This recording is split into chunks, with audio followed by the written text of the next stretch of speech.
All right, it's September 26, 2024, and we're going to continue our reading of Bhagavad-gita as it is, Introduction. And because over the past 2 or 3 months, sometimes during morning programs, we've read through Bhagavad-gita Introduction. So right now, in the version I have, I'm on page 16 of Prabhupada's Introduction. It's the paragraph that begins, therefore, Sanatana Dharma does not refer to any sectarian process of religion. Again, page 16 in this pre-78 edition. Therefore, Sanatana Dharma does not refer to any sectarian process of religion. It is the eternal function of the eternal living entities in relationship with the eternal Supreme Lord. Sanatana Dharma refers, as stated previously, to the eternal occupation of the living entity. Ramanujacharya has explained the word Sanatana as that which has neither beginning nor end. So when we speak of Sanatana Dharma, we must take it for granted on the authority of Sri Ramanujacharya that it has neither beginning nor end. Well, okay. So this is like, this paragraph and that whole spirit that was really attractive for me from the beginning. Sometimes I know you've heard me say, I've never been interested in religion, and I still remain uninterested in religion. And people say, oh, but you chant all these mantras and you follow these principles. Religion in a sectarian way. I am a this, I am a that. I'm a Jew, I'm a Hindu, I'm a Christian. It's just another upadi, sarvapadi vidir muktam tapara vena nirmalam. Rishikena rishikesha sevanam bhaktir uchyate. Upadi in Sanskrit, it means a false designation. So to identify the self as anything related to this body, it's an upadi, a false designation. So I'm a member of this, I'm American, I'm French, I'm Mexican. I'm this height, I'm this gender, and I'm a member of this political party, etc., etc. I've got this degree, okay.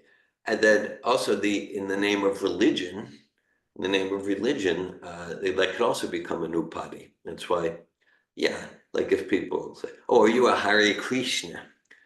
I don't identify that way. I don't identify with I am a this or I am a that. And so that's why, and that's what Prabhupada's giving here. Like I am a Hare Krishna can become another upadi, false designation that just reinforces false pride at the expense of real self-realization. Because what I have been interested in, at least into my mid-teens consciously, is self-discovery, an actual process. So I say, well, I endeavor to practice a process of self-realization called bhakti yoga, called Krishna consciousness. I aspire to follow Srila Prabhupada. So this is how I identify. I'm not the body, I'm a spirit soul. Jivara Surboy Krishnera Nityadas Krishnera Tatasta Shakti Beta Prakash. And I'm a servant of God. You might say Krishna, might say God, depending who we're talking to. But I really, yeah, so I could see the first book I read of Srila Prabhupada, The Science of Self-Realization. So again, that was in the days when I was taking lots of prasadam, and I could not admit to myself or others that this philosophy of Krishna consciousness is really attractive to me. It took me a few years till I left Pennsylvania and backpacked around Europe that I could even admit to myself that, oh, this is really attractive.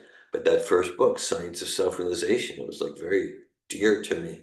Oh, it's actually a scientific process where we can experience, and that was just kind of after the months, the year or so when I participated in my first transformational seminars. And that was attractive. That was attractive. And oh, actually, it's not just, do you believe this? Are you this? You're that? Oh, we can actually experience. We can actually experience transformation of consciousness, of heart.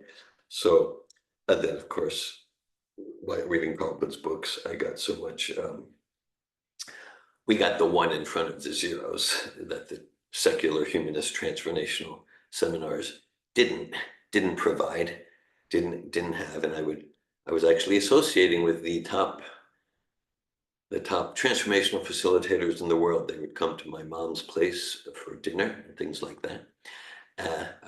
You've heard me say the names: John Webb, Mike Birtwistle, etc., etc. And so, but then I would ask questions. So with this Prabhupada's teachings about karma and the soul and choice, and yeah, this we didn't start existing with this body in 1960 and like that. Okay, then oh well, all the dots connect. So this Sanatana Dharma was just always a very attractive principle for me. Srila Prabhupada references here twice in this short paragraph Ramanujacharya explaining the word Sanatana. Who is Ramanujacharya? Okay, all right. Don't ask me. Okay, all right. Are you interested to know? Yes, well, I mean, I'm pretty sure he's in the line of disciplic succession. Is that true? Okay, well, it's interesting response. So, and that's why I'm asking, because Raman, it's interesting. So he's actually not in our line of disciplic succession. He's in a different line of disciplic succession. Okay, in our line of disciplic succession, excuse me, I'm apparently in a bit of a pop quiz mood. In our line of disciplic succession, who's the first spiritual master after Lord Krishna? What's that? Lord Brahma. Correct. Yeah. So that's why our sampradaya, sometimes Prabhupada, he says sampradaya means party, and he'll compare it to like a political party, Republicans, Democrats. And Prabhupada will give the example, of course, in the material world, everything is material envy and this and that. But he said this, okay, yes, it's like it's a different party, but they're all dedicated to serve the nation. Okay. So yeah, we're called the Brahma Madhava Gaudiya Sampradaya, or Parampara, disciplic succession, starting Brahma, and then through a great devotee named Madhvacharya, who was a disciple of Vyasadeva, and then a few generations later, Sri Chaitanya Mahaprabhu, the six Goswamis, it's called. Okay, but then, so there are four Vaishnav Paramparas, or Sampradayas. One of them is through Brahma, another is through Shiva, another is through the Kumaras, and another is through Sri Lakshmi, the consort of Vishnu, Sri Lakshmi. So Sri Lakshmi, she's like the head of that sampradaya, like Brahma's the head of our sampradaya. And then as we go millennia and a long time, then a great acharya named Ramanujacharya appeared. Ramanujacharya appeared. And he appeared maybe a few hundred years before Lord Chaitanya, something like that.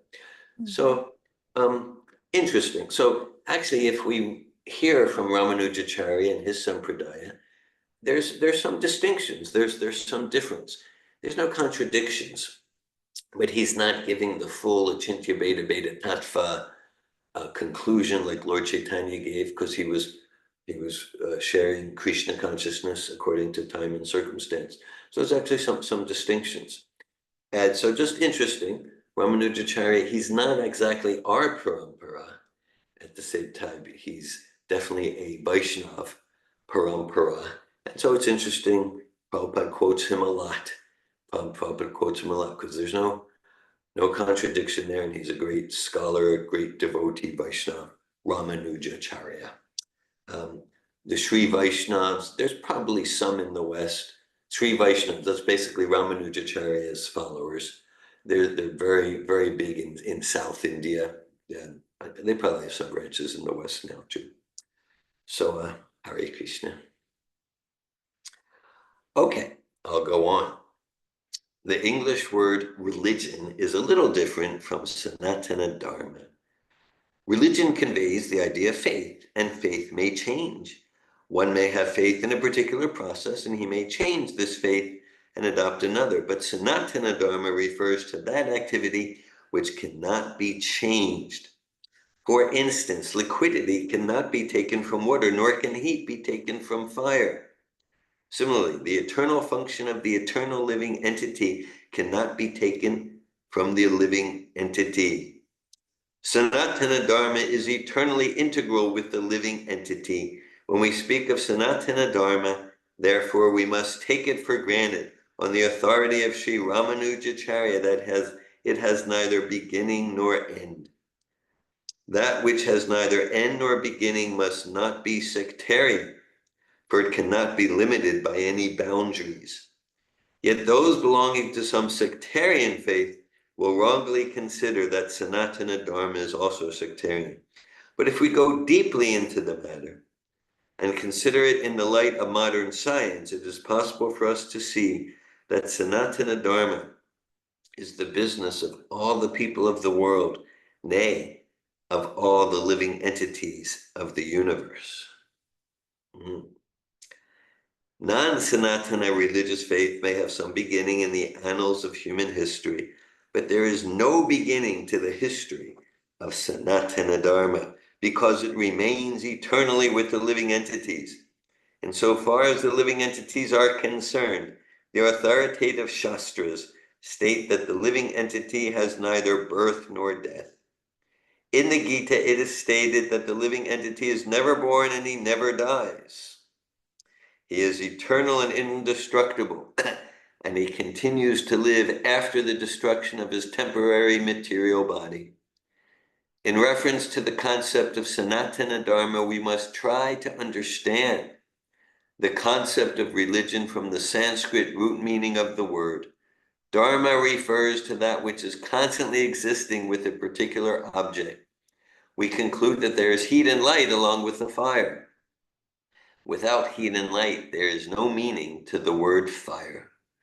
Similarly, we must discover the essential part of the living being, that part which is his constant companion. That constant companion is his eternal quality, and that eternal quality is his eternal religion. Hare Krishna. Yeah, actually, years ago, there was Ganesham Prabhu was giving a class, and he said that if you get to the Latin root of the word religion, it's actually the same as yoga. It's the same as Sanatana Dharma. Even we can see like the word leg in there, like a leg connects, so the essential meaning is the self connecting with its eternal self and connecting with God in devotion. That's actually the meaning of religion. So it's come to be known as like, are you with this? Are you with that? I know, I was back in the 80s, in 1990, I was living with the Druze and sharing Krishna consciousness, distributing many of Srila Prabhupada's books there, many of Srila Prabhupada's books. And so the Druze, like the term Hindu, the Druze is a misnomer coined by the Muslims. And so Prabhupada describes how Hindu, and Prabhupada will often say, the word Hindu doesn't appear anywhere in the Vedas. Prabhupada would sometimes use the term Hindu to communicate because people understood certain things, but he didn't identify the Krishna consciousness movement with Hindu or Hinduism. This is Sanatana Dharma. So the Druze also, we discovered, the most of the world, the Druze are known as the Muahedun, which actually, like Muahed, we can see the word Eka or Achat. Eka means one. And so the Druze refer to themselves as the eternal Dharma, the eternal religion. They don't refer to themselves as Druze, which was just something coined for them by the Muslims as years went on. So this was like one of those points that yes, that they even in the Druze scriptures, the Muwahhidun, they talk about incarnations of God in human form appearing at regular intervals dating back hundreds of millions of years. So we don't find that in any Islamic, Christian, or Jewish literatures. It's a very Vedic thing. They accept Krishna as a great prophet like that. So also the Druze, that was a point of resonance. And this is Sanatana Dharma. This is the eternal function of the soul. That's like the Dharma to serve God with love and devotion. I saw Amanda here briefly. Damayanti. Hare Krishna. Thank you. I really love this topic.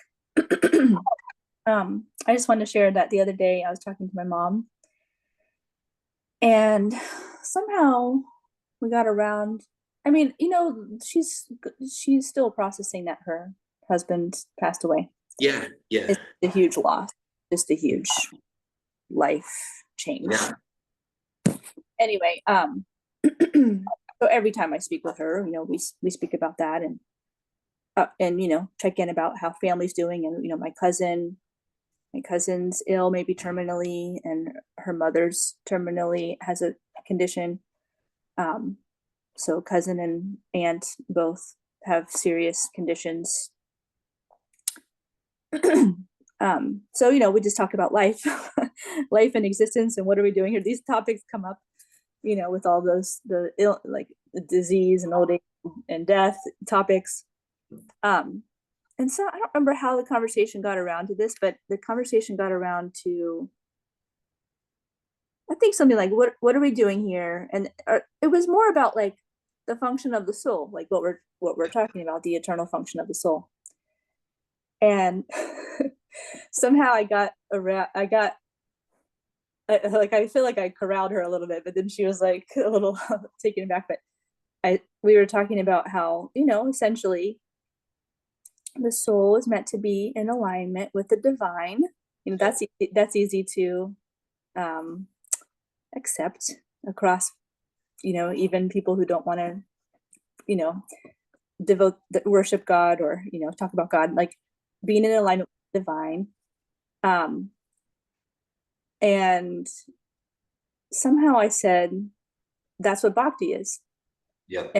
And it's not about religion. It's like all the religion. Somehow, I don't remember exactly how it got, but I think there's like a few people coming and going. They expected maybe another meeting. Maybe there's another meeting. Yeah. Yeah. It must be. Yeah. Must be. Yeah. So anyway, Yeah. So I said, it's not religion in the conventional sense. Yeah, but I don't know if she really ever heard the full philosophy or digested it or grasped it, because I mean she's heard about it and she's not opposed at all to me practicing bhakti yoga. She knows bhakti yoga, the phrase. But then when I said that all the religions, in essence, the essence is bhakti, because it's about devotion to God and loving and serving the supreme truth, God. I made it sound real universal, but then I put the word bhakti on it. And she was like, I don't know. She said she was agreeing up until I used the word bhakti, because I think she thinks I'm in a religion.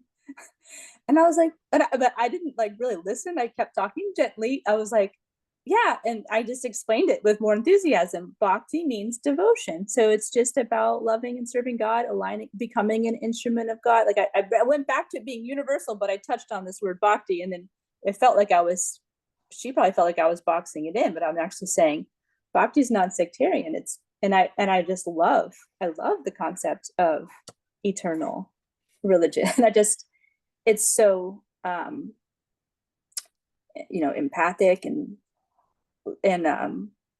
embracing. It's just like accepting all the paths that God presented to humanity.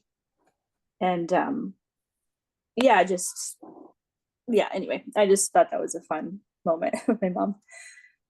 I didn't keep pushing it, but Thanks for sharing that exchange with your mom.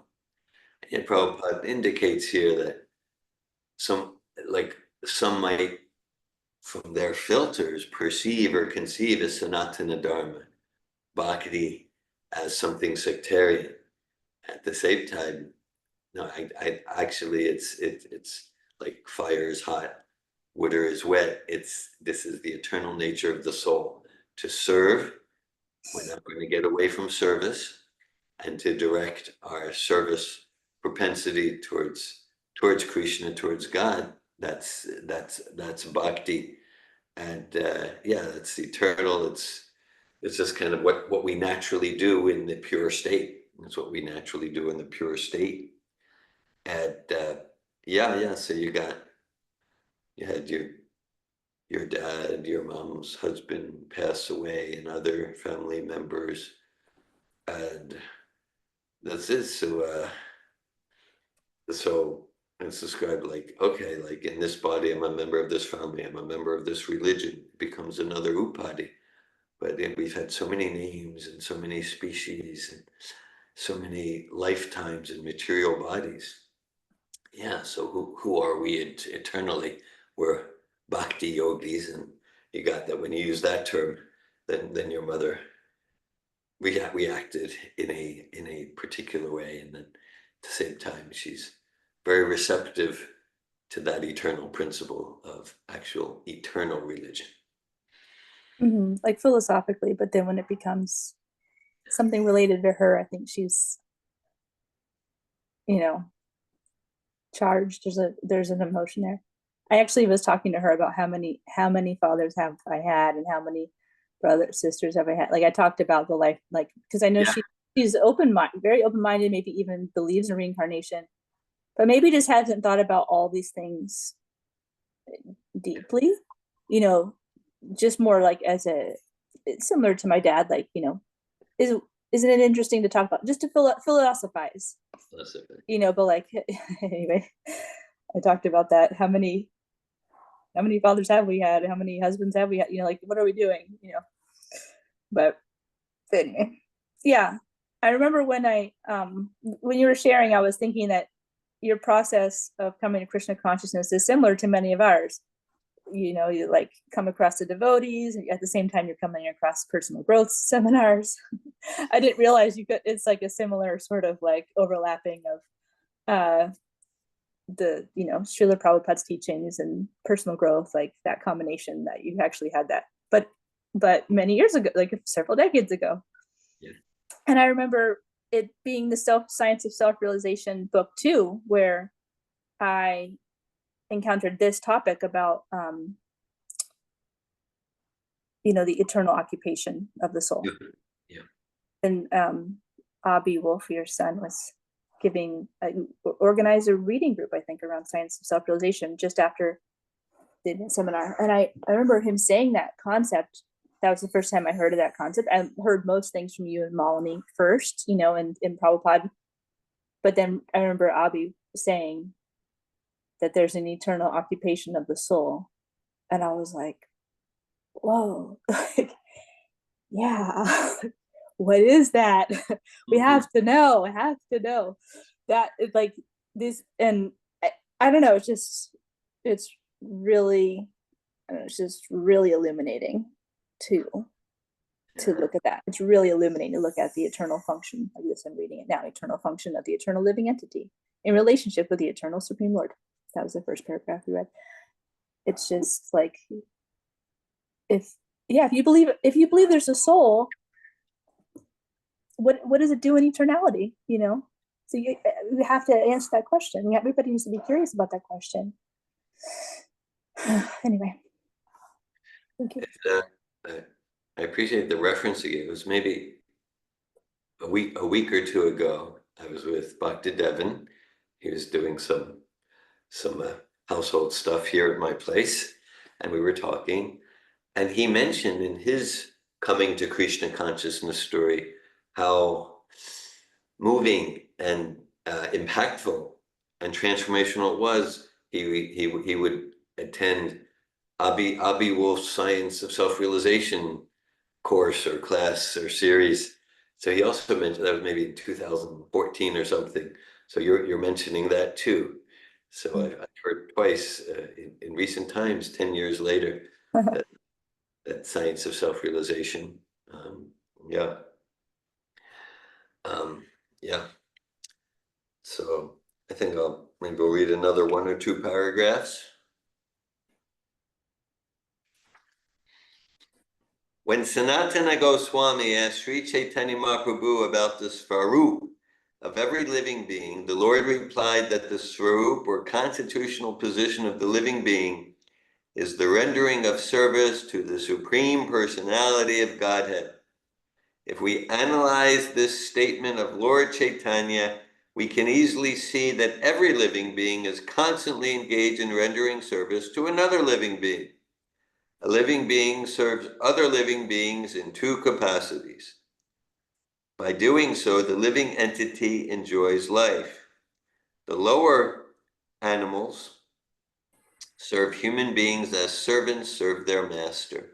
A serves B master, B serves C master, and C serves D master, and so on. Under these circumstances, we can see that one friend serves another friend, the mother serves the son, the wife serves the husband serves the wife, and so on. If we go on searching in this spirit, it will be seen that there is no exception in the society of living beings to the activity of service. The politician presents his manifesto for the public to convince them of his capacity for service. The voters therefore give the politician their valuable votes, thinking that he will render valuable service to society. The shopkeeper serves the customer, and the artisan serves the capitalist. The capitalist serves the family, and the family serves the state in the terms of the eternal capacity of the eternal living being. In this way, we can see that no living being is exempt from rendering service to other living beings, and therefore we can safely conclude that service is the constant companion of the living being, and that the rendering of service is the eternal religion of the living being. Yet man professes to belong to a particular type of faith with reference to particular time and circumstance, and thus claims to be a Hindu, Muslim, Christian, Buddhist, or any other sect. Such designations are non-Sanatana Dharma.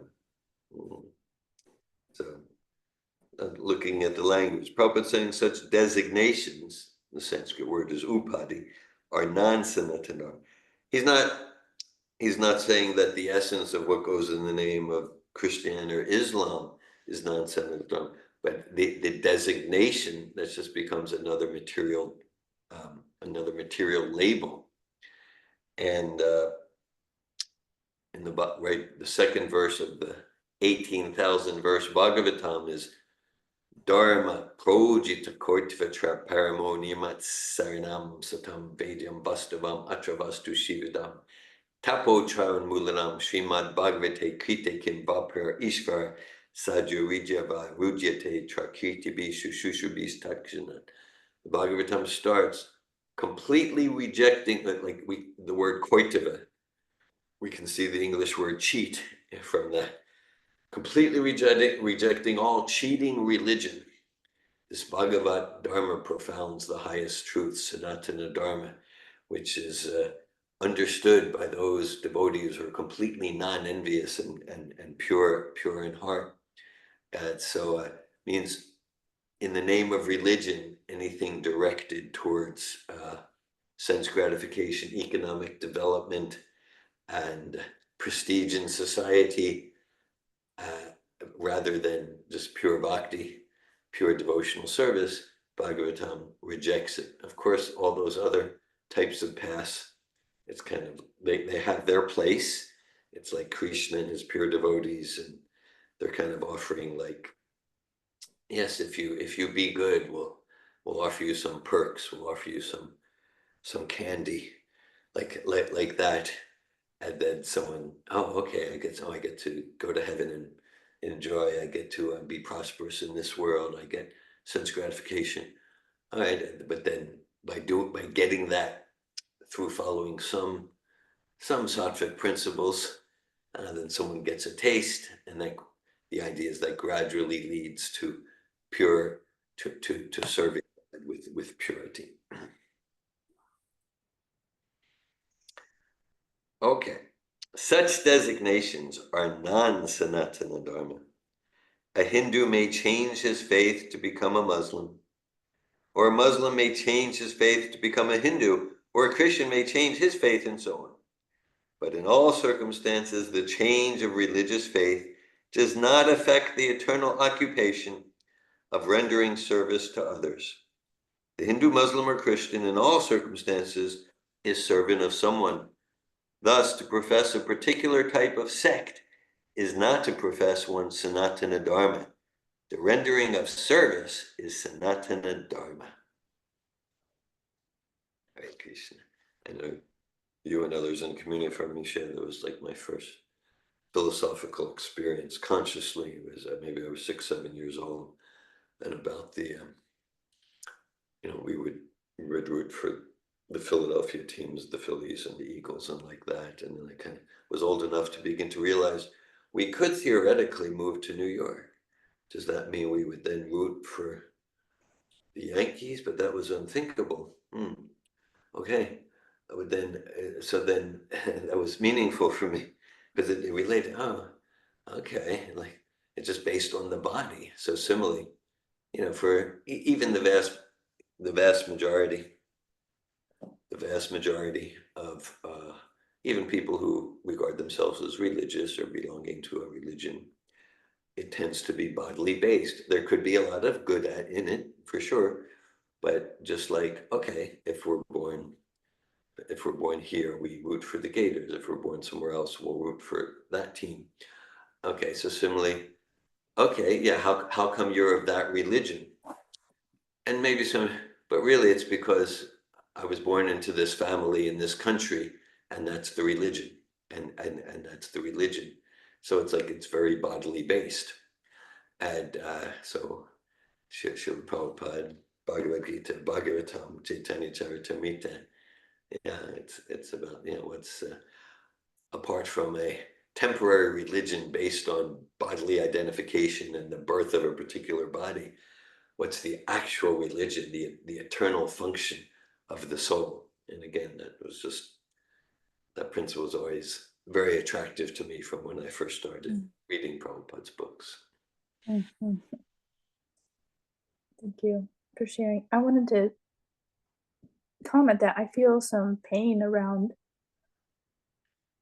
Christianity, how it is now, how people are believing, and there's like a closed door to other religions for some people. Most Christians, at least in America, I don't know, I only really encounter Christians here, but like there's just the one option with, and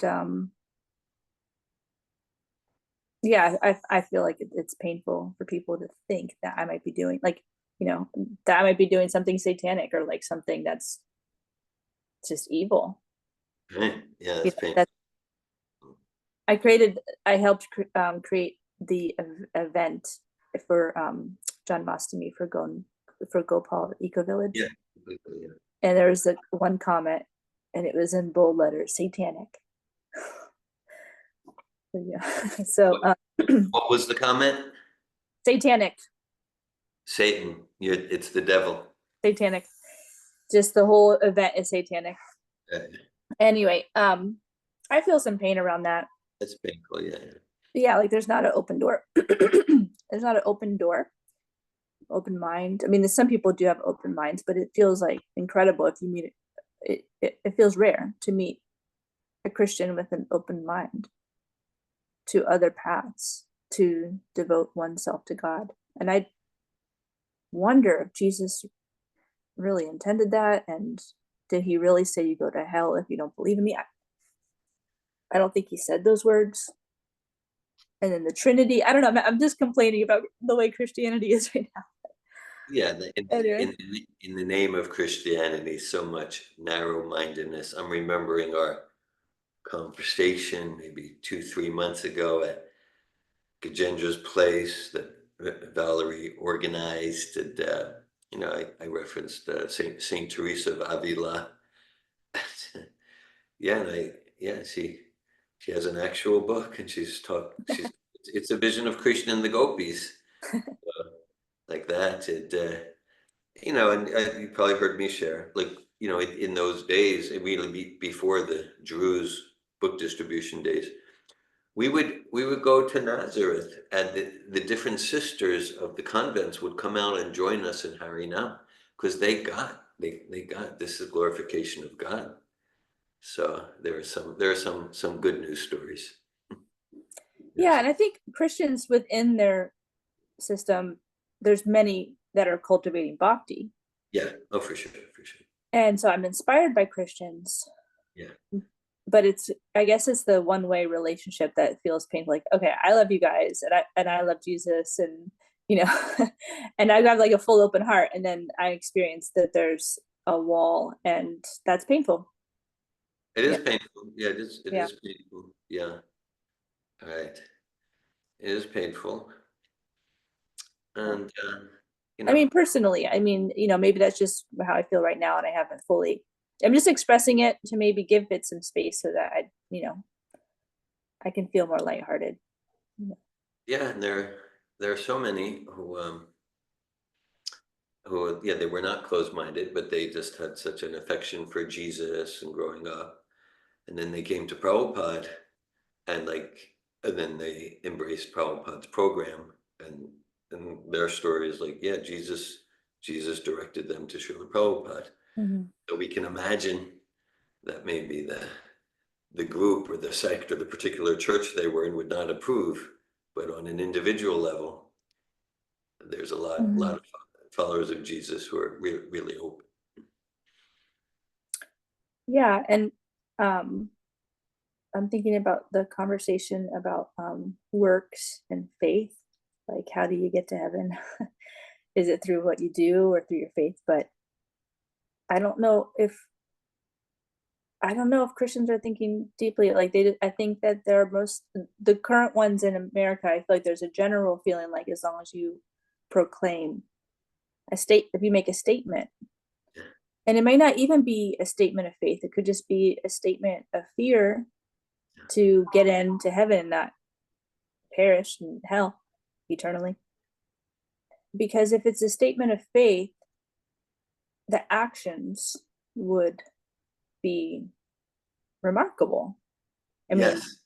like I think Jesus was committed to. I think he was committed to poverty. You know, Yeah. I get Yeah. this that he was committed to. Of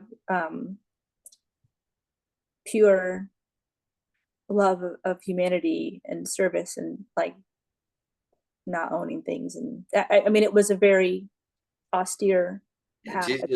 Jesus was completely renounced. I mean, Right. That's what I'm trying to say. I'm saying. not not just internally in the heart, but even externally. Like, he didn't own property, he didn't have a bank account.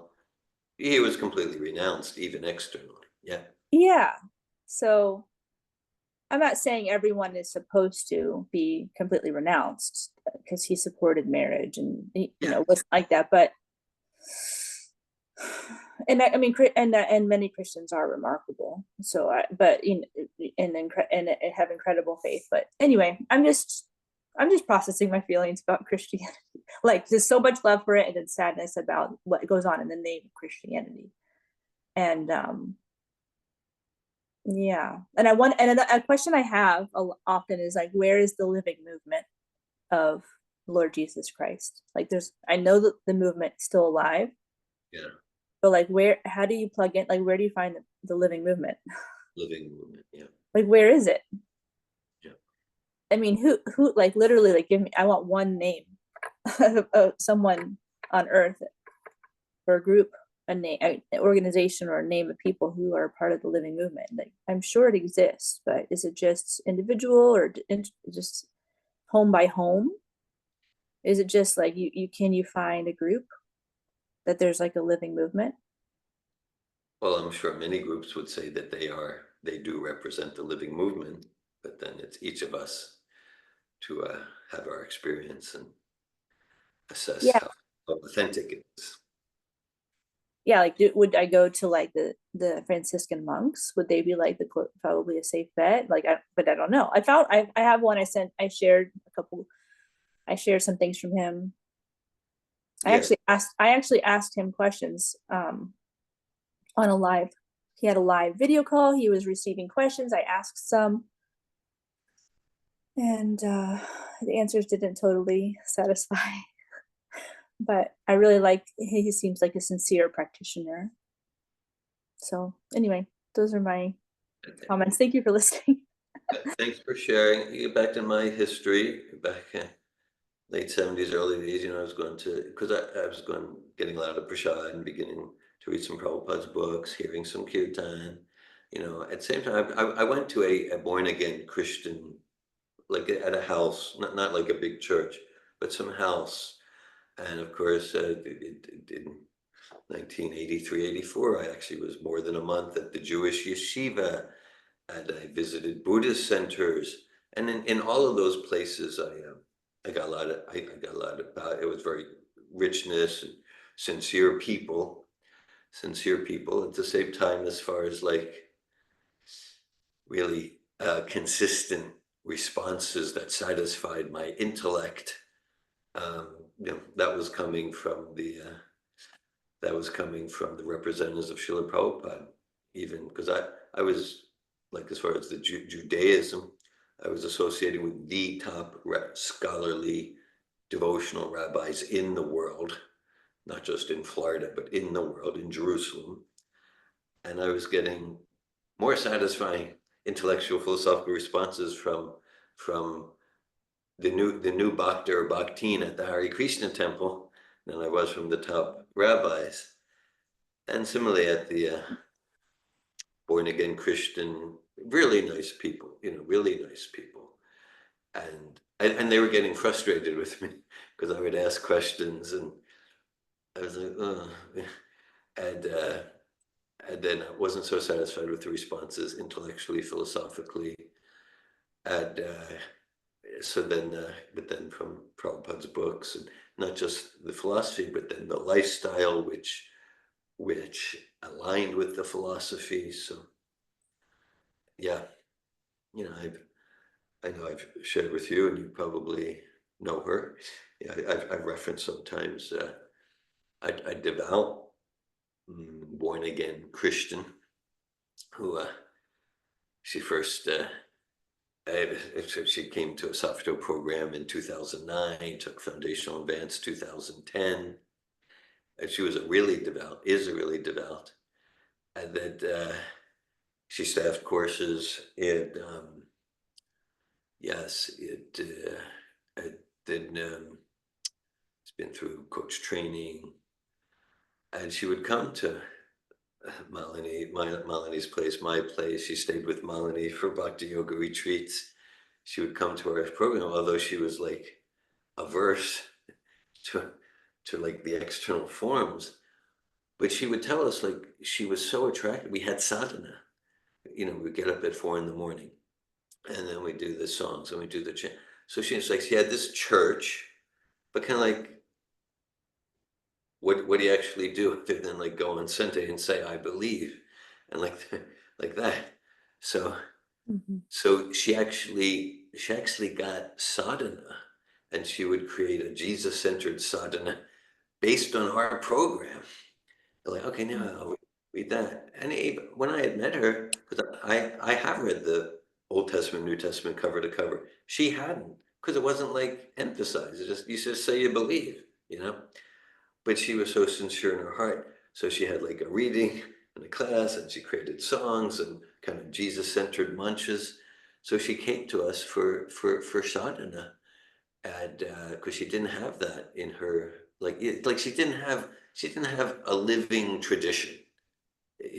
So she created a living tradition, and she got some idea. She got ideas for it from her Bhakti Yoga bhakti yogi friends, Yeah. because we have a living tradition philosophically and in practice, a living theology. Did I'm sure you have, but did you read the book, The Pilgrim's Way, or The Way of the Pilgrim? I think something like that. What's that? Have you read the book, The Pilgrim's Way, or it's called The Way of the Pilgrim? Forgot the name. I've read The Pilgrim's Progress by John Bunyan. I'm not sure if it's the same thing. And I've heard of The Pilgrim's Way. Is that a more recent book? No, I think it was written by an anonymous peasant, I believe. And it was found, and it was in Russia in like maybe the 1500s. I've heard about that. I haven't It's read it. Yeah. it's actually a really good book. And in that book, he goes on a journey by foot. I think like his wife died and his house burned down, or he lost everything. But he's very devotional. And he actually kind of went on a quest. He went on a quest. I believe it appears to be very, I mean, it appears to be very authentic. I don't know who wrote it, but what is written in that book is very devotional. It feels, I mean, it couldn't be like, someone's pretending a peasant wrote it. Like, it seems very authentic. And he goes on a quest, walking from village to village, and he finds out about, he read something in the Bible about praying unceasingly, never-ending prayer, but he didn't know how to do it. And so he wanted to know, it's like his soul wanted to know how to pray constantly. And he went traveling, begging. Yeah. And because of his sincerity, he came across people who solved this problem, like in Russia in the 1500s. And they presented to him the Lord's Prayer. Yeah. Not the Lord's Prayer, the Jesus Prayer. The Jesus. And do you know what I mean? It's like Yeah. Oh Jesus, please save the sinner. I'm forgetting the details, but yeah. For I am a sinner. For I am a sinner. At the end of it. Please be merciful, something like that. Yeah. Lord Jesus Christ, be merciful upon me, or something. And anyway, so he encountered the Jesus prayer to repeat it constantly. And there's this is what I'm excited about this, because I feel like there is a living movement, and you can tap into it as a Christian. Yeah. And he was presented with these Orthodox teachers, like they wrote a book. The Russian Orthodox, Greek Orthodox. Yeah. Well, it's like this particular few of them back then. Yeah. Wrote a book, and you can find it and buy it and see what they wrote, but they give instructions, I believe. Anyways, I just absolutely felt like I love this potential, that like I know there's a living movement, and I don't know if it has a form, but you can go and find it, but for anyone who's sincere, I believe they can tap into the living movement of following Lord Jesus Christ. And maybe there's some supplementary text besides the Bible. I think that would help, because that's what I'm thinking, is like one book is without instructions about sadhana is difficult. In recent years I've become attracted to the Orthodox tradition. Like there's the Roman Catholic, Protestant. Anandini, when I was there earlier this year, she gave me a really good book called The Mountain of Silence. The Mountain of Silence, and it's about kind of like a Western scholar professor who has Greek ancestry, and he goes to this mountain, Mount Athos, kind of, it's one of the islands of Greece, and it's like these monks, and they have real sadhana, and he talks a lot about that Jesus prayer and they would chant it constantly, like and they would have japa. They would Mm. have, yeah, Wow, cool. they chant japa. And Like, do they have a website? um, I almost surely yes. You know, Okay. Like, it's is it it's still, where are they? yeah, it's not particularly obscure. Yeah, the name of the book is The Mountain of Silence. And it talks about Mount Athos, and it's just like this, like a very pure form of the actual following Jesus. And so it's very touched my heart, very attractive, moved my soul. Yeah, Hare Krishna. Thank you. thank you. I'll just mention